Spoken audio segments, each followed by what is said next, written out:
આપણે પદ્મપુરાણના 18ના દિવસની કથાને આગળ વધારીએ. ભગવાને કહ્યું કે વિપ્રવર 1 વર્ષ, માસ, 1 પક્ષ, 1 સપ્તાહ તથા 1 દિવસ પણ જે માતા પિતાની ભક્તિ કરી છે તે મારા ધામને પ્રાપ્ત થાય છે, તથા જે તેમના મનને કષ્ટ પહોંચાડે છે તે અવશ્ય નરકમાં પડે છે. જેણે પહેલાં પોતાના માતા પિતાની પૂજા કરી હોય અથવા ન કરી હોય, જો તેમના મૃત્યુ પછી તે સાંડ છોડે છે તો તેને પિતૃભક્તિનું ફળ મળી જાય છે. જે બુદ્ધિમાન પોતાનું સર્વસ્વ વાપરીને પણ માતા પિતાનું શ્રાદ્ધ કરે છે તે જાતિ સ્મર પૂર્વજન્મની વાતોનું સ્મરણ કરનાર થાય છે અને તેને પિતૃભક્તિનું સંપૂર્ણ ફળ મળી જાય છે. શ્રાદ્ધથી વધીને બીજો કોઈ મોટો યજ્ઞ ત્રણેય લોકમાં નથી. તેમાં જે કંઈ દાન આપવામાં આવે છે તે બધું અક્ષય થઈ જાય છે. બીજાને જે દાન આપવામાં આવે છે તેનું ફળ 10,000 ગણું થાય છે. પોતાની જ્ઞાતિના લોકોને આપવાથી લાખ ગણું, પિંડદાનમાં વાપરેલું ધન કરોડ ગણું અને બ્રાહ્મણને આપવાથી તે અનંત ગણું ફળદાયી બને છે. જે ગંગાજીમાં જળમાં અને ગયા, પ્રયાગ, પુષ્કર, કાશી, સિદ્ધપુર તથા ગંગા સાગર સંગમ તીર્થમાં પિતૃઓ નિમિત્તે અન્નદાન કરે છે તેની મુક્તિ નિશ્ચિત છે, તથા તેના પિતર અક્ષય સ્વર્ગ પ્રાપ્ત કરે છે, તેમનો જન્મ સફળ થઈ જાય છે. ખાસ કરીને ગંગાજીમાં તલ મિશ્રિત જળ દ્વારા જે તર્પણ કરે છે તેને પણ મોક્ષ મળી જાય છે. પછી જે પિંડદાન કરે છે તેના માટે તો કહેવાનું જ શું. અમાવસ્યા અને યુગાદી તિથિઓએ તથા ચંદ્રમા અને સૂર્યગ્રહણના દિવસે જે પાર્વણ શ્રાદ્ધ કરે છે તે અક્ષય લોકનો ભાગી થાય છે અને તેના પિતૃઓ તેને પ્રિય આશીર્વાદ અને અનંત ભોગ પ્રદાન કરીને 10,000 વર્ષ સુધી તૃપ્ત રહે છે. તેથી પ્રત્યેક પર્વ પુત્રોએ પ્રસન્નતાપૂર્વક પાર્વણ શ્રાદ્ધ કરવું જોઈએ. માતા પિતાની આ શ્રાદ્ધ યજ્ઞનું અનુષ્ઠાન કરીને મનુષ્ય સર્વ પ્રકારના બંધનોથી મુક્ત થઈ જાય છે. જે શ્રાદ્ધ દરરોજ કરવામાં આવે છે તેને નિત્ય શ્રાદ્ધ કહે છે. જે પુરુષ શ્રદ્ધાપૂર્વક નિત્ય શ્રાદ્ધ કરે છે તે અક્ષય લોકનો ઉપભોગ કરે છે. એ જ પ્રમાણે કૃષ્ણ પક્ષમાં વિધિપૂર્વક કામ્ય શ્રાદ્ધનું અનુષ્ઠાન કરીને મનુષ્ય મનોવાંછિત ફળ પ્રાપ્ત કરે છે. અષાઢની પૂર્ણિમા પછી જે 5મો પક્ષ આવે છે, જેને મહાલય અથવા પિતૃપક્ષ કહે છે, તેમાં પિતૃઓનું શ્રાદ્ધ કરવું જોઈએ. તે સમયે સૂર્ય કન્યા રાશિ ગયા છે કે નહીં એનો વિચાર કરવો નહીં. જ્યારે સૂર્ય કન્યા રાશિ પર સ્થિત હોય છે તે સમયથી લઈને 16 દિવસ ઉત્તમ દક્ષિણાઓથી સંપન્ન યજ્ઞના જેવું મહત્વ ધરાવે છે. તે દિવસોમાં આ પરમ પવિત્ર કામ્ય શ્રાદ્ધનું અનુષ્ઠાન કરવું ઉચિત છે. આનાથી શ્રાદ્ધ કરનારનું મંગળ થાય છે. જો તે સમયે શ્રાદ્ધ ન થઈ શકે તો જ્યારે સૂર્ય તુલા રાશિ પર સ્થિત હોય તે સમયે કૃષ્ણ પક્ષ વગેરેમાં શ્રાદ્ધ કરવું જોઈએ.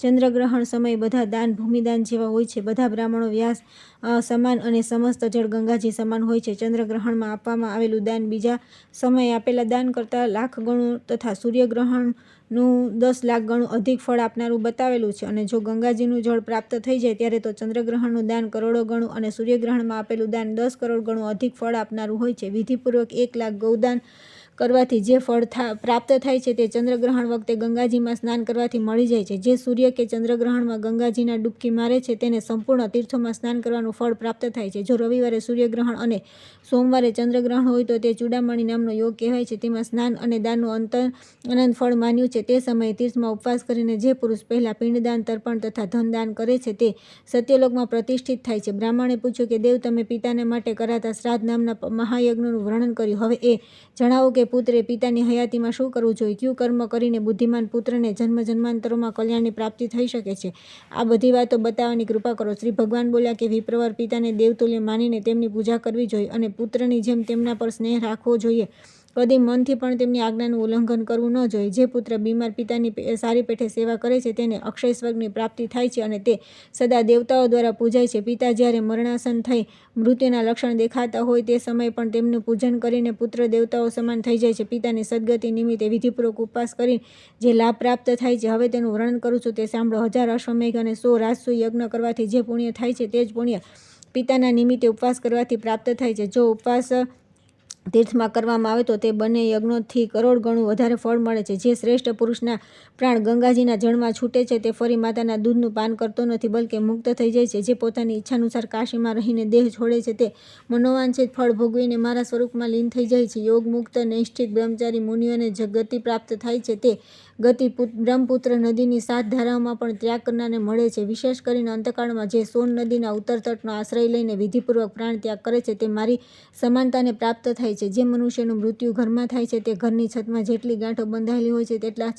બંધન તેના શરીરે પણ બંધાઈ જાય છે. 1 વર્ષ બાદ તેનું એક બંધન છૂટે છે. પુત્ર અને ભાઈબંધુ જોતા જ રહી જાય છે. કોઈ તેને તે બંધનથી છોડાવી શકતું નથી. પર્વત, જંગલ, દુર્ગમ ભૂમિ અથવા જળ રહિત સ્થાનમાં પ્રાણ ત્યાગ કરનાર મનુષ્ય દુર્ગતિને પ્રાપ્ત થાય છે. તેને કીટ, પતંગ વગેરે યોનિમાં જન્મ લેવો પડે છે. જે મરી ગયેલી વ્યક્તિના શબનો દાહ સંસ્કાર મૃત્યુના બીજા દિવસે થાય છે તે 60,000 વર્ષો સુધી કુંભીપાક નરકમાં પડ્યો રહે છે. જે મનુષ્ય અસ્પૃશ્યનો સ્પર્શ કરીને અથવા પતિત અવસ્થામાં પ્રાણ ત્યાગે છે તે ચિરકાળ સુધી નરકમાં નિવાસ કરીને મલચ યોનિમાં જન્મ લે છે. પુણ્યથી અથવા પુણ્યકર્મનું અનુષ્ઠાન કરવાથી મૃત્યુલોકના બધા નિવાસીઓના મૃત્યુ સમયે જેવી બુદ્ધિ હોય છે તેવી જ ગતિ મળે છે. પિતાના મૃત્યુ પછી જે બળવાન પુત્ર તેમના શરીરને ખંભા પર ઉચપે છે તેને અશ્વમેઘ યજ્ઞનું ફળ પ્રાપ્ત થાય છે. પુત્રે પિતાના શબને ચિતા પર મૂકીને વિધિપૂર્વક મંત્રોચ્ચાર કરીને પ્રથમ તેના મુખમાં અગ્નિ મૂકો, ત્યારબાદ સંપૂર્ણ શરીરનો દાહ કરો. તે સમયે આ પ્રમાણે કહ્યું કે જે લોભ મોહથી યુક્ત તથા પાપ પુણ્યથી યુક્ત હતા તે પિતાજીના શબનો દાહ કરું છું, તેઓ દિવ્ય લોકમાં જાય. આ પ્રમાણે દાહ કરીને પુત્રે અસ્થિ સંચય માટે થોડા દિવસ વ્યતીત કરવા પછી યથાસમય અસ્થિ સંચય કરીને 10મો દિવસ આવે ત્યારે સ્નાન કરીને ભીના વસ્ત્રનો પરિત્યાગ કરી દેવો.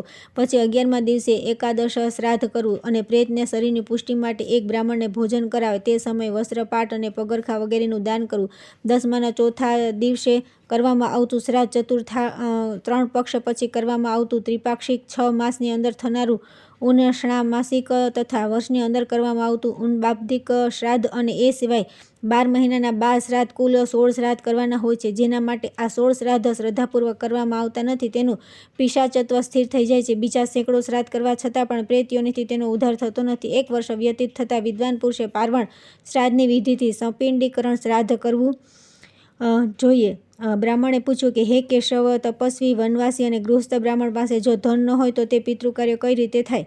ભગવાન બોલ્યા કે જે તૃણ અને કાશનું ઉપાર્જન કરીને ઘાસ અથવા લાકડા કાપીને અથવા કોડી માગીને પિતૃકાર્ય કરે છે તેના કર્મનું લાખ ગણું ફળ થાય છે. કંઈ પણ ન હોય તો પિતાની તિથિ આવે ત્યારે જે મનુષ્ય માત્ર ગાયોને ઘાસ ખવડાવશે તેને પિંડદાનથી વિશેષ ફળ મળે છે. પૂર્વકાળની વાત છે. વિરાટ દેશમાં એક અતિ ગરીબ વ્યક્તિ રહેતી હતી. એક દિવસ પિતાની તિથિ આવી ત્યારે તે બહુ રડ્યો. રડવાનું કારણ એ હતું કે તેની પાસે શ્રાદ્ધ માટે દરેક વસ્તુઓનો અભાવ હતો. પછી તેણે કોઈ વિદ્વાન બ્રાહ્મણને પૂછ્યું કે બ્રાહ્મણ, આજે મારા પિતાજીની તિથિ છે પરંતુ મારી પાસે એક કોડી પણ નથી. આવી સ્થિતિમાં હું શું કરવાથી મારું હિત થશે?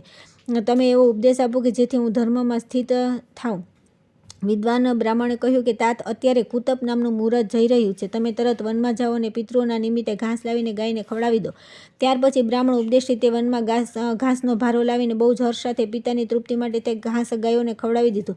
આ પુણ્યના પ્રભાવથી તે દોલોકમાં ચાલ્યો ગયો. પિતૃયજ્ઞથી વધીને બીજો કોઈ ધર્મ નથી. તેથી સંપૂર્ણ પ્રયત્ન કરીને પોતાની શક્તિ અનુસાર માત્સર્ય ભાવનો ત્યાગ કરીને શ્રાદ્ધ કરવું જોઈએ. જે મનુષ્ય લોકોની સામે આ ધર્મ, સનાતન ધર્મનો વિસ્તાર કરનાર અધ્યાયનો પાઠ કરે તેને પ્રત્યેક લોકમાં ગંગાજીમાં સ્નાન કરવાનું ફળ પ્રાપ્ત થાય છે. જેણે દરેક જન્મમાં મહાપાતકોનો સંગ્રહ કર્યો હોય તેનો તે બધો સંગ્રહ આ અધ્યાયનો એકવાર પાઠ અથવા શ્રવણ કરવાથી નષ્ટ થઈ જાય છે. ત્યાર પછી આવે છે પતિવ્રતા બ્રાહ્મણીનું ઉપાખ્યાન. કુલટા સ્ત્રીઓના સંબંધમાં ઉમા નારદ સંવાદ. પતિવ્રતાનો મહિમા અને કન્યાદાનનું ફળ. નરોત્તમે પૂછ્યું કે નાથ, પતિવ્રતા સ્ત્રી મારા ભૂતકાળની વાતને કઈ રીતે જાણે છે, તેનો પ્રભાવ કેવો છે, એ બધું બતાવવાની કૃપા કરો. શ્રી ભગવાને કહ્યું કે વત્સ, હું આ વાત તમને પહેલાં કહી ચૂક્યો છું, છતાં ફરી સાંભળવાની ઈચ્છા હોય તો સાંભળો. તમારા મનમાં જે કાંઈ પ્રશ્ન છે તે બધાનો ઉત્તર આપી રહ્યો છું. જે સ્ત્રી પતિવ્રતા હોય તે પતિને પ્રાણ સમાન સમજે છે અને સદા પતિના હિત સાધનમાં સંલગ્ન રહે છે. આવી સ્ત્રીઓ દેવતાઓ અને બ્રહ્મવાદી મુનિઓની પણ પૂજ્ય હોય છે. જે નારી એક જ પુરુષની સેવાનો સ્વીકાર કરે છે, બીજા તરફ દ્રષ્ટિ પણ નાખતી નથી, તે સંસારમાં પરમ પૂજનીય માનવામાં આવે છે. તાત પ્રાચીન કાળની વાત છે. મધ્ય પ્રદેશમાં એક સુંદર નગર હતું. તેમાં એક પતિવ્રતા બ્રાહ્મણી રહેતી હતી. તેનું નામ શેબ્યા હતું. તેનો પતિ પૂર્વજન્મમાં પાપથી કોઢી થઈ ગયો હતો. તેના શરીરમાં અનેક ઘાવ પડી ગયા હતા. શેબ્યા સદા આવા પતિની સેવામાં સંલગ્ન રહેતી હતી. પતિના મનમાં જે ઈચ્છા થતી તે બધી તેની શક્તિ અનુસાર પૂરી કરતી હતી. દરરોજ ભગવાનની જેમ પતિની પૂજા કરતી અને દોષ બુદ્ધિ વિના તેના પ્રતિ વિશેષ સ્નેહ રાખતી હતી. એક દિવસ તેના પતિએ રસ્તા પર જઈને રહેલી એક પરમ સુંદરી વેશ્યાને જોઈ. તેને જોઈને તે અત્યંત મોહિત થઈ ગયો. તેની બુદ્ધિ કામાધીન થઈ ગઈ. તે દીર્ઘકાળ સુધી લાંબા શ્વાસ લેતો રહ્યો અને છેવટે બહુ ઉદાસ થઈ ગયો. તેના ઊંચા શ્વાસ સાંભળીને પતિવ્રતા ઘરની બહાર આવી અને પતિને પૂછવા લાગી, નાથ, તમે કેમ ઉદાસ થઈ ગયા છો? તમે લાંબા શ્વાસ કેમ લીધા? પ્રભુ, તમને જે પ્રિય હોય તે કાર્ય મને કહો. તે કરવા યોગ્ય હોય કે ન હોય, હું તમારા પ્રિય કાર્યને અવશ્ય પૂર્ણ કરીશ. એકમાત્ર તમે જ મારા ગુરુ છો, પ્રિયતમ છો. પત્નીના આ પ્રમાણે પૂછ્યા પછી તેના પતિએ કહ્યું કે પ્રિય, આ કાર્યને ન તમે પૂરું કરી શકો છો કે ન હું પણ, તેથી વ્યર્થ વાત કરવી યોગ્ય નથી. પતિવ્રતા બોલી કે નાથ, મને વિશ્વાસ છે કે હું તમારા મનોરથ જાણીને તે કાર્ય સિદ્ધ કરી દઈશ. તમે મને આજ્ઞા આપો. કોઈ પણ ઉપાયે તમારું કાર્ય સિદ્ધ કરવું છે. જો તમારા દુષ્કર કાર્યને હું યત્ન કરીને પૂર્ણ કરી શકું તો આ લોક અને પરલોકમાં મારું પરમ કલ્યાણ થશે. કોઢીએ કહ્યું કે સાધ્વી, હમણાં જ આ રસ્તા પરથી એક સુંદર વેશ્યા જઈ રહી હતી. તેનું શરીર બધી રીતે મનોહર હતું. તેને જોઈને મારું હૃદય કામાગ્નિ થઈ ગયું. જો તમારી કૃપાથી હું તે નવયૌવનને પ્રાપ્ત કરી શકું તો મારો જન્મ સફળ થઈ જશે. દેવી, તમે તેનો મેળાપ કરાવીને મારું હિત સાધન કરો. પતિની કહેલી વાત સાંભળીને પતિવ્રતા બોલી કે પ્રભુ, અત્યારે ધીરજ રાખો, હું યથાશક્તિ તમારું કાર્ય સિદ્ધ કરીશ. આમ કહીને પતિવ્રતાએ મનમાં કંઈક વિચાર કર્યો અને રાત્રિના અંતિમ ભાગ વહેલી સવાર ઉઠીને તે ગોબર અને ઝાડુ લઈને તરત ચાલવા માંડી. જતી વખતે તેના મનમાં બહુ પ્રસન્નતા હતી. વેશ્યાને ઘેર જઈને તેણે તેના આંગણામાં અને આજુબાજુ ઝાડુ કાઢ્યું અને તથા ગોબરથી આંગણું લીપી પોતીને લોકોની દ્રષ્ટિ પડી ન જાય તેવા ભયથી તે તરત જ પોતાના ઘરે ચાલી આવી. આ પ્રમાણે સતત 3 દિવસ સુધી પતિવ્રતાએ વેશ્યાના ઘરમાં ઝાડુ કાઢવાનું અને લીપવાનું કામ કર્યું. ત્યારે વેશ્યાએ તેમના દાસ દાસીઓને પૂછવા લાગી કે આજે આંગણામાં આટલી સરસ સફાઈ કોણે કરી છે? સેવકોએ પરસ્પર વિચાર કરીને કહ્યું કે ભદ્રે ઘરની સફાઈનું આ કામ અમે લોકોએ તો કર્યું નથી. આ સાંભળીને વેશ્યાને ભારે આશ્ચર્ય થયું. તેણે ઘણીવાર સુધી આ વિશે વિચાર્યું અને રાત્રિ પસાર થતાં જેવી તે ઉઠી ત્યારે તેની દ્રષ્ટિ તે પતિવ્રતા બ્રાહ્મણી પર પડી અને બોલી કે હાય હાય, તમે આ શું કરો છો? ક્ષમા કરો, રહેવા દો. આમ કહીને વેશ્યાએ તેના પગમાં પકડી લીધા અને ફરી કહ્યું કે પતિવ્રતે, તમે મારું આયુષ્ય, શરીર, સંપત્તિ, યશ, કીર્તિ આ બધાનો વિનાશ કરવા માટે આ ચેષ્ટા કરી રહી છો. સાધ્વી, તમે જે જે વસ્તુ માગો તે અવશ્ય આપીશ. આ વાત હું દ્રઢ નિશ્ચય સાથે કહી રહી છું. સોનું, રત્ન, મણી, વસ્ત્ર તથા બીજી પણ જે કોઈ વસ્તુની તમારા મનમાં અભિલાષા હોય તે માગો. ત્યારે પતિવ્રતાએ વેશ્યાએ કહ્યું કે મારે ધનની જરૂર નથી, તમારું કામ છે, જો તમે કરો તો કહું. તે કાર્યની સિદ્ધ થયા પછી જ મારા હૃદયમાં સંતોષ થશે અને ત્યારે હું એવું સમજીશ કે તમે મારો બધા મનોરથ પૂર્ણ કર્યા. વેશ્યા બોલી કે પતિવ્રતે, તમે જલ્દી કહો, હું સાચું કહું છું, તમારું અભિષ્ટ કાર્ય અવશ્ય કરીશ. માતાજી, તમે તરત પોતાની જરૂરત જણાવો અને મારી રક્ષા કરો. પતિવ્રતાએ લજવાતા તે કાર્ય જે તેના પતિને શ્રેષ્ઠ અને પ્રિય લાગતું હતું તે કહી સંભળાવ્યું. તે સાંભળીને વેશ્યા એક ક્ષણ સુધી પોતાના કર્તવ્ય અને તેના પતિની ઈચ્છા પર થોડો વિચાર કરતી રહી. દુર્ગંધયુક્ત કોઢી મનુષ્યની સાથે સંસર્ગ કરવાની વાત વિચારીને તેના મનમાં બહુ દુઃખ થયું. તેણે પતિવ્રતાને આ પ્રમાણે કહ્યું કે દેવી, જો તમારા પતિ મારા માટે ઘેર આવે, એક દિવસ તેમની ઈચ્છા પૂરું કરીશ. પતિવ્રતાએ કહ્યું કે સુંદરી, હું આજે જ રાત્રે મારા પતિને લઈને તમારા ઘરે આવીશ અને જ્યારે તેઓ પોતાની અભિષ્ટ વસ્તુનો ઉપભોગ કરીને સંતુષ્ટ થઈ જશે ત્યારે પાછી તેમને મારા ઘરે લઈ જઈશ. વેશ્યા બોલી કે મહાભાગ્ય, હવે તરત પોતાના ઘરે જાઓ. તમારા પતિ આજે અડધી રાત્રિના સમયે મારા મહેલમાં આવે. આ સાંભળીને પતિવ્રતા સ્ત્રી પોતાના ઘરે આવીને તેણે પોતાના પતિને કહ્યું કે પ્રભુ, તમારું કાર્ય સફળ થઈ ગયું. આજે તમારે રાત્રે તેના ઘરે જવાનું છે. કોઢી બ્રાહ્મણ બોલ્યો કે દેવી, હું તેને ઘરે કઈ રીતે જઈશ? હું તો ચાલી શકતો નથી. પછી કઈ રીતે આ કાર્ય સિદ્ધ થશે? પતિવ્રતા બોલી, પ્રાણનાથ, હું તમને મારી પીઠ પર બેસાડીને તેના ઘરે પહોંચાડીશ અને તમારો મનોરથ સિદ્ધ થયા પછી તે જ રસ્તે પાછા લઈ આવીશ. બ્રાહ્મણે કહ્યું કે કલ્યાણી, તમારા પ્રયત્નથી જ મારું બધું કાર્ય સિદ્ધ થશે. આ સમયે તમે જે કાર્ય કર્યું છે તે એક બીજી સ્ત્રી માટે દુષ્કર છે. શ્રી ભગવાન કહે છે કે તે નગરમાં કોઈ ધનવાનના ઘરમાંથી ચોરોએ ઘણું ધન ચોરી લીધું. આ વાત જ્યારે રાજાએ સાંભળી ત્યારે તેમણે રાત્રે ચોકી કરનાર બધા ગુપ્તચરોને બોલાવ્યા અને ગુસ્સે થઈને કહ્યું કે જો તમારે જીવતા રહેવાની ઈચ્છા હોય તો આજે જ ચોરને પકડીને મારા હવાલે કરો. રાજાની આજ્ઞા મળતા જ બધા ગુપ્તચરો ચોરને પકડવાની ઈચ્છાથી ચાલી નીકળ્યા. તે નગર પાસે જ એક ઘોર જંગલ હતું. ત્યાં એક વૃક્ષ નીચે મહામુનિ માંડવ્ય સમાધિ લગાવીને બેઠા હતા. તેઓ યોગીઓમાં મહાન અને તપસ્યાના તેજથી દેદીપ્યમાન થઈ રહ્યા હતા. બ્રહ્માજી જેવા તે તેજસ્વી મુનિને જોઈને દુષ્ટ ગુપ્તચરોએ પરસ્પર વિચારીને કહ્યું કે આ જ ચોર છે. આ ધૂર્ત અદ્ભુત વેશ બનાવીને આ જંગલમાં રહે છે. આમ કહીને તે દુષ્ટોએ માંડવ્ય મુનિને બાંધી દીધા. પરંતુ તે કઠોર સ્વભાવના મનુષ્યોને ન તો તેમણે કંઈ કહ્યું અને ન તેમની સામે દ્રષ્ટિપાત પણ કર્યો. જ્યારે ગુપ્તચરો તેમની બાંધીને રાજાની પાસે લઈ ગયા ત્યારે રાજાએ કહ્યું કે આજે મને ચોર મળ્યો છે અને આને નગરના પ્રવેશદ્વાર પર લઈ જાઓ અને ચોરને માટે જે નિયત દંડ છે તે આને આપો. એમણે માંડવ્ય મુનિને ત્યાં લઈ જઈને રસ્તામાં રોપેલી સોડી પર મૂકી દીધા. તે સોડીની અણી મુનિના ગુદાદ્વારથી પ્રવિષ્ટ થઈને મસ્તકની બહાર નીકળી ગઈ. ઋષિનું આખું શરીર સોડીથી વિંધાઈ ગયું. એ દરમિયાન અડધી રાત્રિના ઘોર અંધકારમાં કે જ્યારે આકાશમાં વાદળની છટાઓ છવાઈ રહી હતી, તે પતિવ્રતા બ્રાહ્મણી પોતાની પીઠ ઉપર બેસાડીને વેશ્યાને ઘેર જઈ રહી હતી. તે મુનિની નજીક નીકળી તેથી તે કોઢીના શરીરને માંડવ્ય મુનિના શરીરનો સ્પર્શ થઈ ગયો. કોઢીના સંસર્ગથી ઋષિની સમાધિ ભંગ થઈ ગઈ. તેઓ ક્રોધિત થઈને બોલ્યા કે જેણે મને અત્યારે અતિશય વેદનાનો અનુભવ કરાવી દેનાર કષ્ટ અવસ્થામાં પહોંચાડી દીધો છે તે સૂર્યોદય થતાં ભસ્મ થઈ જાય. માંડવ્ય ઋષિના વચન સાંભળીને તે કોઢી જમીન પર પડી ગયો. ત્યારે પતિવ્રતાએ કહ્યું કે આજથી 3 દિવસ સુધી સૂર્યોદય ન થવું જોઈએ. આમ કહીને તે પતિને પોતાના ઘરે લઈ ગઈ અને એક સુંદર શૈયા પર સોડાવી સ્વયં તેમની પાસે બેસી. આ બાજુ મુનિશ્રેષ્ઠ માંડવ્ય તે કોઢીને સાપ આપીને પોતાના અભિષ્ટ સ્થાને ચાલ્યા ગયા. સંસારમાં 3 દિવસ સુધી સૂર્યોદય ન થયો. ચરાચર પ્રાણીઓ સહિત 3 લોક વ્યથિત થઈ ગયા. આ જોઈને બધા દેવતાઓ ઇન્દ્રને આગળ કરીને બ્રહ્માજી પાસે ગયા અને સૂર્યોદય ન થવાના સમાચાર કહીને બોલ્યા કે ભગવાન, સૂર્યોદય ન થવાનું કારણ શું છે? આ અમને સમજાતું નથી. આ સમય તમને યોગ્ય લાગે તે કરો. તેમની વાત સાંભળીને બ્રહ્માજીએ પતિવ્રતા બ્રાહ્મણી અને માંડવ્ય મુનિની બધી વાત કહી સંભળાવી. ત્યાર પછી દેવતાઓ વિમાન પર આરૂઢ થઈને પ્રજાપતિને આગળ કરીને તરત જ પૃથ્વી પર તે કોઢી બ્રાહ્મણના ઘર પાસે ગયા. તેમના વિમાનોની કાંતિ અને મુનિઓના તેજથી પતિવ્રતાના ઘરમાં સેંકડો સૂર્યનો પ્રકાશ છવાઈ ગયો. તે સમયે હંસ જેવા તેજસ્વી વિમાનો દ્વારા આવેલા દેવતાઓને પતિવ્રતાએ જોયા. તે પોતાના પતિની પાસે સૂઈ રહી હતી. બ્રહ્માજીએ તેને સંબોધિત કરીને કહ્યું કે માતા, સંપૂર્ણ દેવતાઓ, બ્રાહ્મણો અને ગાયો વગેરે પ્રાણીઓ જેનાથી મૃત્યુ થવાની સંભાવના છે તેવું કાર્ય તમને કેમ પસંદ આવ્યું? સૂર્યોદયની સામે જે તમારો રોષ છે તેનો ત્યાગ કરો. પતિવ્રતા બોલી કે ભગવાન, એકમાત્ર પતિ જ મારા ગુરુ છે. એ મારા માટે બધા લોકથી વધીને છે. સૂર્યોદય થતાં જ મુનિના શાપથી તેમનું મૃત્યુ થઈ જશે. તે કારણથી મેં સૂર્યોદય થતાં રોક્યો છે. ક્રોધ, મોહ, લોભ, માત્સર્ય અથવા કામને વશ થઈને મેં આવું કાર્ય કર્યું નથી. બ્રહ્માજીએ કહ્યું કે માતા, જ્યારે એકના મૃત્યુથી ત્રણેય લોકનું હિત થતું હોય તો આવી સ્થિતિમાં તમને વધારે પુણ્ય થશે. પતિવ્રતા બોલી, પતિનો ત્યાગ કરીને મને તમારો પરમ કલ્યાણમય સત્યલોક પણ માન્ય નથી. બ્રહ્માજીએ કહ્યું કે દેવી, સૂર્યોદય થતાં જ્યારે સંપૂર્ણ ત્રિલોક સ્વસ્થ થઈ જશે ત્યારે તમારા પતિના ભસ્મ થઈ જવા છતાં પણ હું તમારું કલ્યાણ સાધન કરીશ. અમારા લોકોના આશીર્વાદથી આ કોઢી બ્રાહ્મણ કામદેવ જો સુંદર થઈ જશે. બ્રહ્માજીની વાત સાંભળીને સતીએ થોડો વિચાર કર્યો. પછી હા કહીને તેણે સ્વીકૃતિ આપી દીધી અને પછી તરત સૂર્યોદય થયો અને મુનિના શાપથી પીડિત બ્રાહ્મણ રાખનો ઢગલો થઈ ગયો. પછી તે રાખમાંથી કામદેવ સમાન સુંદર રૂપ ધારણ કરીને તે બ્રાહ્મણ પ્રગટ થયો. આ જોઈને બધા પૂર્વાસી બહુ વિસ્મયમાં પડી ગયા. દેવતા પ્રસન્ન થઈ ગયા. બધા લોકોનું ચિત્ત પૂર્ણ સ્વસ્થ થયું. તે સમયે સ્વર્ગલોકમાંથી સૂર્ય જેવું તેજસ્વી એક વિમાન આવ્યું અને તે સાધ્વી પોતાના પતિ સાથે તેના પર બેસીને દેવતાઓની સાથે સ્વર્ગમાં ચાલી ગઈ. શ્રી ભગવાને કહ્યું કે શુભા પણ આવી જ પતિવ્રતા છે, તેથી તે મારા જેવી છે. તે સતીત્વના પ્રભાવથી તે ભૂત, ભવિષ્ય અને વર્તમાન ત્રણેય કાળની વાતો જાણે છે. જે મનુષ્ય આ પરમ ઉત્તમ અપાખ્યાનને જિજ્ઞાસુઓને સંભળાવશે તેના જન્મ જન્માંતરના પાપ નષ્ટ થઈ જશે. બ્રાહ્મણે પૂછ્યું કે ભગવાન, માંડવ્ય મુનિના શરીરમાં શૂળીનો આઘાત કેમ થયો તથા પતિવ્રતા પતિને કોઢનો રોગ કેમ થયો?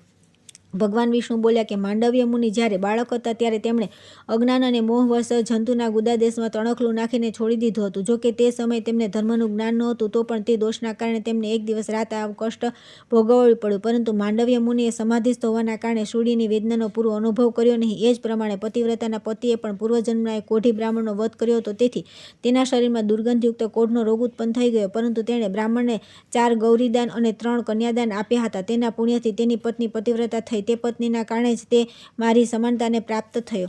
બ્રાહ્મણે કહ્યું કે નાથ, જો પતિવ્રતાનું આવું મહાત્મય છે ત્યારે તો પુરુષની સ્ત્રી વ્યભિચારિણી ન હોય તેને સ્વર્ગની પ્રાપ્તિ નિશ્ચિત થાય છે. સ્ત્રીનું કરુણ કલ્યાણ થવું જોઈએ. ભગવાન શ્રી કૃષ્ણ બોલ્યા, બરાબર છે. સંસારમાં કેટલીક સ્ત્રીઓ એવી કુલટા હોય છે કે જે સર્વસ્વ આપનાર પુરુષથી પ્રતિકૂળ આચરણ કરે છે. તેમનામાં પણ જે સંપૂર્ણ સ્વતંત્ર હોય, જેની દુરાચારથી રક્ષા કરવી અસંભવ હોય તેવી સ્ત્રીનો તો મનથી પણ સ્વીકાર ન કરવો જોઈએ. જે નારી કામને વશ થઈ જાય છે તે નિર્ધન, કુરૂપ, ગુણહીન તથા નીચ કુળના નોકરનો પણ સ્વીકાર કરી લે છે. મૃત્યુની પણ તે દરકાર કરતી નથી. તે ગુણવાન, કુલીન, બહુ ધનવાન, સુંદર અને રતિકાર્યમાં કુશળ પતિનો પણ ત્યાગ કરી દે નીચ પુરુષનું સેવન કરે છે. વિપ્રવર, આ વિષયમાં ઉમા નારદ સમાન દ્રષ્ટાંત છે, કેમ કે નારદજી સ્ત્રીઓની ઘણી ચેષ્ટાઓ જાણે છે. નારદજી સ્વભાવથી સંસારના દરેક વાત જાણવાની ઈચ્છા રાખે છે. એકવાર તેઓ પોતાના મનમાં કંઈક વિચારીને પર્વતોમાં શ્રેષ્ઠ કૈલાસ પર્વત પર ગયા. ત્યાં તે મહાત્મા મુનિએ પાર્વતીજીને પ્રણામ કરીને પૂછ્યું કે હું સ્ત્રીઓની કુચેષ્ટાઓ જાણવા ચાહું છું. હું આ વિશે બિલકુલ અજાણ છું અને વિનીત ભાવે પ્રશ્ન પૂછી રહ્યો છું, તેથી તમે મને આ વાત કહો. પાર્વતી દેવીએ કહ્યું કે નારદ, યુવાન સ્ત્રીઓનું ચિત્ત સદા પુરુષોમાં લાગેલું રહે છે, એમાં જરા પણ સંદેહ નથી. નારી ઘીથી ભરેલા ઘડા જેવી છે અને પુરુષ ધગધગતા અંગારા સમાન છે. તેથી ઘી અને અગ્નિને એક સ્થાન પર રાખવા ન જોઈએ. જેમ મદમસ્ત હાથીને મહાવત, અંકુશ અને મુગ્ધરની સહાયતાથી પોતાના વશમાં કરે છે, તે જ પ્રમાણે સ્ત્રીઓનો રક્ષક તેમને દંડના બળથી જ કાબૂમાં રાખી શકે છે. બાળપણમાં પિતા, યુવાનીમાં પતિ અને ઘડપણમાં પુત્ર નારીથી રક્ષા કરે છે. તેને કદી સ્વતંત્રતા આપવી ન જોઈએ. સુંદર સ્ત્રીને જો તેની ઈચ્છાનુસાર સ્વતંત્ર છોડી દેવામાં આવે તો પરપુરુષની પ્રાર્થનાથી અધીર થઈને તે તેના આદેશ અનુસાર વ્યભિચારમાં પ્રવૃત્ત થઈ જાય છે. જેમ ત્યારે રસોર નજર ન રાખવાથી તેના પર કાગડા અને કૂતરા અધિકાર જમાવી દે છે, તે જ પ્રમાણે યુવાન સ્ત્રી સ્વચ્છંદ હોય તો વ્યભિચારિણી થઈ જાય છે. પછી તે કુલતાના સુસંગતથી આખું કુળ દૂષિત થઈ જાય છે. પરાયા બીજથી ઉત્પન્ન થનાર મનુષ્ય વર્ણશંકર કહેવાય છે. સદાચારિણી સ્ત્રી પિતૃકુળ અને પતિકુળ બંને કુળનો યશ વધારે છે. સાધ્વી સ્ત્રી પોતાના કુળનો ઉદ્ધાર કરે છે અને દુરાચારિણી તેને નરકમાં નાખે છે. કહે છે કે સંસારમાં સ્વર્ગ, કુળ, કલંક, યશ, અપયશ, પુત્ર, પુત્રી અને મિત્ર વગેરે સ્ત્રીને આધીન હોય છે. તેથી વિદ્વાન પુરુષે સંતાનની ઈચ્છાથી લગ્ન કરવા. જે પાપી પુરુષ કોઈ સ્ત્રી સાધ્વી દૂષિત કરીને છોડી દે છે તે પુરુષ તે સ્ત્રીની હત્યાનું પાપ વહોરીને નરકમાં પડે છે. જે પરાઈ સ્ત્રી સાથે બળાત્કાર કરે છે અથવા તેને ધનની લાલચ આપીને ફસાવે છે તે આ સંસારમાં સ્ત્રી હત્યારો કહેવાય છે અને મૃત્યુ પછી ઘોર નરકમાં પડે છે. પરાઈ સ્ત્રીનું અપહરણ કરનાર પુરુષ ચાંડાળ યોનિમાં જન્મ લે છે.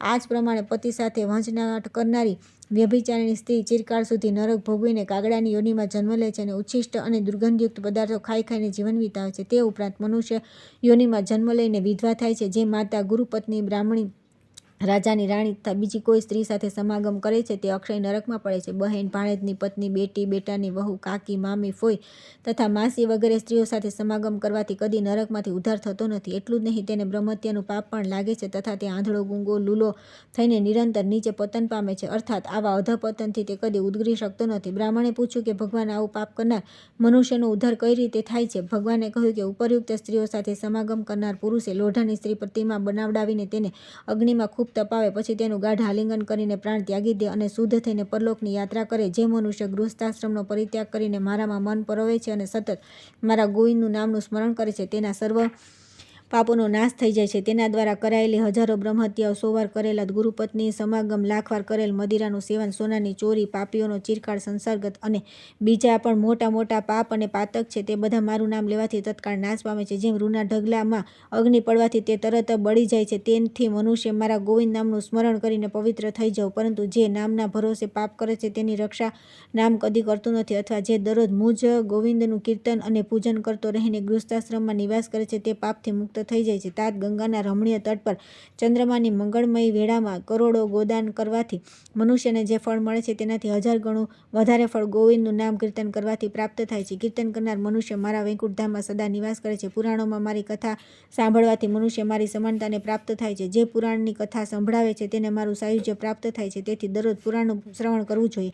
હે વિપ્રવર, હવે હું સતી સ્ત્રીઓમાં જે અત્યંત ઉત્કૃષ્ટ ગુણ હોય તેનું વર્ણન કરું છું. સતી સ્ત્રીનો વંશ શુદ્ધ હોય છે, ત્યાં સદા લક્ષ્મી નિવાસ કરે છે. સતીના પિતૃકુળ અને પતિકુળ બંને કુળનો તથા તેના સ્વામીને પણ સ્વર્ગલોકની પ્રાપ્તિ થાય છે. જે સ્ત્રીઓ પોતાના જીવનનો પૂર્વકાળ પુણ્ય પાપ મિશ્રિત કર્મોમાં વ્યતીત કરે છે, પછી પણ પતિવ્રતા થયા છે, તેમને પણ મારા લોકની પ્રાપ્તિ થાય છે. જે સ્ત્રી પોતાના સ્વામીનું અનુગમન કરે છે તે શરાબી, બ્રહ્મહત્યારો તથા બધી પ્રકારના પાપોથી પૂર્ણ પતિને પણ પાપ મુક્ત કરીને પોતાની સાથે સ્વર્ગમાં લઈ જાય છે. જે મૃત્યુ પામેલા પતિની પાછળ પણ પ્રાણ ત્યાગી જાય છે તેને સ્વર્ગની પ્રાપ્તિ નિશ્ચિત છે. જે સ્ત્રી પતિનું અનુગમન કરે છે તે મનુષ્યના શરીરમાં જેટલા 3.5 કરોડ રૂંવાટા હોય છે તેટલા વર્ષો સુધી સ્વર્ગમાં નિવાસ કરે છે. જો પતિનું મૃત્યુ ક્યાંક દૂર થઈ જાય તો તેનું ચિહ્ન લઈને ચિતાના અગ્નિમાં પ્રાણ ત્યાગ કરે છે. તે પોતાના પતિનો પાપથી ઉદ્ધાર કરી દે છે. જે સ્ત્રી પતિવ્રતા હોય છે તેણે જો પતિના મૃત્યુ પરદેશમાં થાય તો તેનું કોઈ ચિહ્ન પ્રાપ્ત કરીને તેની સાથે તેણે અગ્નિમાં પ્રવેશ કરવું જોઈએ. જો બ્રાહ્મણ જાતિનું સ્ત્રી મૃત્યુ પામેલા પતિની સાથે ચિતામાં પ્રવેશ કરે તો તેને આત્મહત્યાનો દોષ લાગે છે. તેથી ન તો તે પોતાને અથવા તો પતિને સ્વર્ગમાં પહોંચાડી શકે છે. તેથી બ્રાહ્મણ સ્ત્રીએ પતિની સાથે બળી મરવાની જરૂર નથી, આવી બ્રહ્માજીની આજ્ઞા છે. વિધવા બ્રાહ્મણી વૈધવ્ય વ્રતનું આચરણ કરવું જોઈએ. જે વિધવા સ્ત્રી એકાદશી વ્રત કરતી નથી તે બીજા જન્મમાં પણ વિધવા થાય છે તથા દરેક જન્મમાં દુર્ભાગ્યથી પીડિત રહે છે. માંસાહારી કરનારી ભોજન અને વ્રત ન કરવાથી ચિરકાળ નરકમાં રહીને પછી કૂતરાની યોનિમાં જન્મ લે છે. જે કુળનાશીની વિધવા દુર્ચારિણી થઈને વ્યભિચારી થાય છે તે નરક યાતના ભોગવ્યા બાદ 10 જન્મ સુધી ગર્ધભ યોનિમાં જન્મ લે છે. પછી 2 જન્મ સુધી શિયાળ થઈને તે મનુષ્ય યોનિમાં જન્મ લે છે. તેમાં પણ બાળ વિધવા થઈને દાસી ભાવને પ્રાપ્ત થાય છે. બ્રાહ્મણે કહ્યું કે હે ભગવાન, જો તમારો મારા પર અનુગ્રહ હોય તો હવે કન્યાદાનનું ફળનું વર્ણન કરો, તેની યથાર્થ વિધિ પણ જણાવો. શ્રી ભગવાન બોલ્યા કે હે બ્રહ્મન, રૂપવાન, ગુણવાન, કુલીન, તરુણ, સમૃદ્ધિશાળી અને ધન ધાન્યથી સંપન્ન વરને કન્યાદાન કરવાનું જે ફળ મળે છે તે સાંભળો. જે મનુષ્ય આભૂષણોથી યુક્ત કન્યાનું દાન કરે છે તેના દ્વારા પર્વત, વન અને કાનનો સહિત સંપૂર્ણ પૃથ્વીનું દાન થઈ જાય છે. જે પિતા કન્યા વિક્રયથી જીવિકા ચલાવે છે તે નરકમાં પડે છે. જે મૂર્ખ પોતાની પુત્રીને વેચી દે છે તેનો નરકમાંથી કદી ઉદ્ધાર થતો નથી. જે લોભવશ અયોગ્ય પુરુષને કન્યાદાન આપે છે તે રૌરવ નરકમાં પડીને પછી ચાંડાળ થાય છે. તેથી વિદ્વાન પુરુષો જમાઈ પાસેથી કિંમત લેવાનો કદી વિચાર પણ મનમાં લાવતા નથી. પોતાના તરફથી જમાઈને જે કંઈ આપવામાં આવે છે તેનાથી અક્ષય ફળ પ્રાપ્ત થાય છે. પૃથ્વી, ગાય, સોનું, ધન, ધાન્ય અને વસ્ત્ર વગેરે જે કંઈ જમાઈને દહેજમાં રૂપમાં આપવામાં આવે છે તે બધું અક્ષય ફળ આપનારું થાય છે. જેમ કપાયેલું દોરડું ઘડાની સાથે સ્વયં પણ કૂવામાં પડી જાય છે તે જ પ્રમાણે જો દાતા સંકલ્પ કરેલા દાનને ભૂલી જાય છે અને દાન લેનાર પુરુષ તેને યાદ કરાવીને માગતો નથી તો તેઓ બંને નરકમાં પડે છે. સાત્વિક પુરુષે જમાઈને દહેજ આપવા માટે નિશ્ચિત કરેલી બધી વસ્તુઓ અવશ્ય રાખવી જોઈએ. ન આપવાથી પહેલાં તો તે નરકમાં પડે છે, પછી દાન લેવાવાળા દાસરૂપે જન્મ ગ્રહણ કરે છે. જે બહુ ખાતો હોય, જે વધારે દૂર રહેતો હોય, અતિ ધનવાન હોય, જે બહુ દુષ્ટ હોય, જેનું કુળ ઉત્તમ ન હોય તથા જે મૂર્ખ હોય, આવા 6 લોકોને કન્યા ન આપવી જોઈએ. એ જ પ્રમાણે અતિવૃદ્ધ, અત્યંત દીન, રોગી, અતિ નિકટ રહેનાર, અત્યંત ક્રોધી અને અસંતુષ્ટ આ 6 વ્યક્તિઓને પણ કન્યાદાન ન કરવું જોઈએ. ધનના લોભથી અથવા સન્માન મળવાની આશાથી જે કન્યા આપે છે અથવા કન્યા બતાવીને બીજી સાથે લગ્ન કરી દે છે તે પણ નરકગામી થાય છે. જે દરરોજ આ અતિ પુણ્યમય ઉપાખ્યાનનું શ્રવણ કરે છે તેના જન્મ જન્માંતરના પાપ નષ્ટ થઈ જાય છે.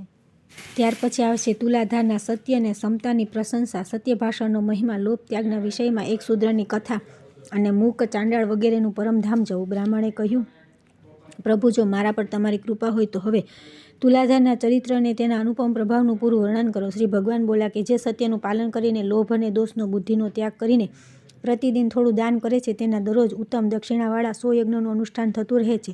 સત્યથી સૂર્યોદય થાય છે, સત્યથી જ વાયુ વાય છે, સત્યના પ્રભાવથી સમુદ્ર પોતાની મર્યાદાનું ઉલ્લંઘન કરતો નથી અને ભગવાન કશ્યપ આ પૃથ્વીને પોતાની પીઠ પર ધારણ કરે છે. સત્યના આધારે ત્રણેય લોક અને સમસ્ત પર્વતોનો સ્થિર છે. જે સત્યથી ભ્રષ્ટ થઈ જાય છે તે પ્રાણીનો અવશ્ય નરકમાં નિવાસ કરવો પડે છે. જે સત્ય વાણી અને સત્ય કાર્યમાં સદા સંલગ્ન રહે છે તે આ શરીરથી ભગવાનના ધામમાં જઈને ભગવત સ્વરૂપ થઈ જાય છે. સત્યથી જ બધા ઋષિમુનિ અને પ્રાપ્ત થઈને શાશ્વત ગતિમાં સ્થિર થાય છે. સત્યથી જ રાધા યુધિષ્ઠિર સશરીર સ્વર્ગમાં ચાલ્યા ગયા. તેમણે સમસ્ત શત્રુઓને જીતીને ધર્મ અનુસાર પૃથ્વીનું પાલન કર્યું હતું. અત્યંત દુર્લભ વિશુદ્ધ રાજસુ યજ્ઞનું અનુષ્ઠાન કર્યું. તેઓ દરરોજ 84,000 બ્રાહ્મણોને ભોજન કરાવતા અને તેમની ઈચ્છાનુસાર પર્યાપ્ત ધનનું દાન કરતા હતા. જ્યારે એવું જાણી લેતા કે આ બધા બ્રાહ્મણોમાંથી દરેકની દરિદ્રતા દૂર થઈ ગઈ છે, ત્યારે તે બ્રાહ્મણોને વિદાય કરતા. આ બધો તેમના સત્યનો જ પ્રભાવ હતો. રાજા હરિશ્ચંદ્ર સત્યનો આશ્રય લેવાથી જ વાહન, પરિવાર તથા પોતાના વિશુદ્ધ શરીર સાથે સત્યલોકમાં પ્રતિષ્ઠિત છે. તેમના સિવાય બીજા પણ ઘણા રાજાઓ સિદ્ધ, મહર્ષિ, જ્ઞાની અને યજ્ઞકર્તા થઈ ચૂક્યા છે, જે કદી સત્યથી વિચલિત થયા નથી. તેથી સંસારમાં જે સત્યપરાયણ છે તે જ સંસારનો ઉદ્ધાર કરવામાં સમર્થ થાય છે. મહાત્મા તુલાધાર સત્ય ભાષણમાં સ્થિત છે. સત્ય બોલવાના કારણે જ આ જગતમાં તેમની બરાબરી કરનાર બીજું કોઈ નથી. જે આ તુલાધાર કદી સત્ય બોલતા નથી. મોંઘી અને સસ્તી બધી પ્રકારની વસ્તુઓને ખરીદવા કે વેચવામાં તેઓ બુદ્ધિમાન છે. ખાસ કરીને સાક્ષીનું સત્ય વચન જ ઉત્તમ માનવામાં આવે છે. કેટલાય સાક્ષી સત્ય ભાષણ કરીને અક્ષય સ્વર્ગને પ્રાપ્ત થઈ ચૂક્યા છે. જે વિધાન સભામાં જઈને સત્ય બોલે છે તે બ્રહ્માજીના ધામને કે જે બીજા કોઈ પણ યજ્ઞો દ્વારા દુર્લભ છે પ્રાપ્ત થાય છે. જે સભામાં સત્ય બોલે છે તેને અશ્વમેઘ યજ્ઞનું ફળ મળે છે. લોભ અને દ્વેષથી અસત્ય બોલવાથી મનુષ્ય રૌરવ નરકમાં પડે છે. તુલાધાર સૌના સાક્ષી છે. તેઓ મનુષ્યોમાં સાક્ષાત સૂર્ય છે. વિશેષ વાત એ છે કે લોભનો પરિત્યાગ કરવાથી મનુષ્ય સ્વર્ગમાં દેવતા થાય છે. એક મહાન ભાગ્યશાળી શૂદ્ર હતો જે કદી લોભમાં પડતો નહોતો. તે કંદમૂળ ખાઈને બજારમાં પડેલા અન્નના દાણા વીણીને તેના પર જીવન નિર્વાહ કરતો હતો. તેની પાસે 2 જૂના પુરાણા વસ્ત્ર હતા તથા તે પોતાના હાથ વડે જ પાત્રનું કામ લેતો હતો. તેને કોઈ કદી વસ્તુનો લાભ ન થતો હતો, છતાં તે બીજાનું ધન લેતો ન હતો. ભગવાન કહે છે કે એક દિવસ તેની પરીક્ષા માટે 2 નવા વસ્ત્ર લઈને હું ગયો અને નદીના કિનારે એક ખૂણામાં મૂકીને દૂર જઈને ઊભો રહ્યો. શૂદ્રએ તે 2 વસ્ત્રોને જોઈને તેના મનમાં લોભ ન કર્યો અને તે બીજા કોઈના પડ્યા હશે એવું માનીને ચૂપચાપ ઘેર ચાલ્યો આવ્યો. ત્યારે મેં એવું વિચાર્યું કે આ બહુ સામાન્ય લાભ હતો, તેથી તેના પર લોભ ન કર્યો. પરંતુ એકવાર મેં ઉમરડાના ફળમાં સોનું ભરીને તેને ત્યાં જ મૂકી દીધું. મગધ પ્રદેશના નદીનો કિનારો અને નિર્જન સ્થાન, ત્યાં જઈને તેણે તે અદ્ભુત ફળને જોયું. તેના પર દ્રષ્ટિ પડતા તે બોલી ઉઠ્યો, બસ આ તો કોઈ બનાવટ લાગે છે. અત્યારે ફળ લઈ લેવાથી મારી અલોભવૃત્તિ નષ્ટ થઈ જશે. આ ધનની રક્ષા કરવામાં ઘણું કષ્ટ થાય છે. ધન અહંકારનું સ્થાન છે. જેટલો લાભ થાય છે તેટલો લોભ વધે છે. લાભથી જ લોભની ઉત્પત્તિ થાય છે. લોભી મનુષ્યનો સદા નરકમાં વાસ થાય છે. જો આ ગુણરહિત દ્રવ્ય મારા ઘરમાં રહેશે તો મારી સ્ત્રી અને પુત્રોને ઉન્માદ થઈ જશે. ઉન્માદ કામજનિત વિકાર છે. તેનાથી બુદ્ધિમાં ભ્રમ થઈ જાય છે. ભ્રમથી મોહ અને અહંકાર ઉત્પન્ન થાય છે. તેનાથી લોભ અને ક્રોધનો પ્રાદુર્ભાવ થાય છે. આ બધાની વૃદ્ધિથી તપસ્યાનો નાશ થઈ જશે.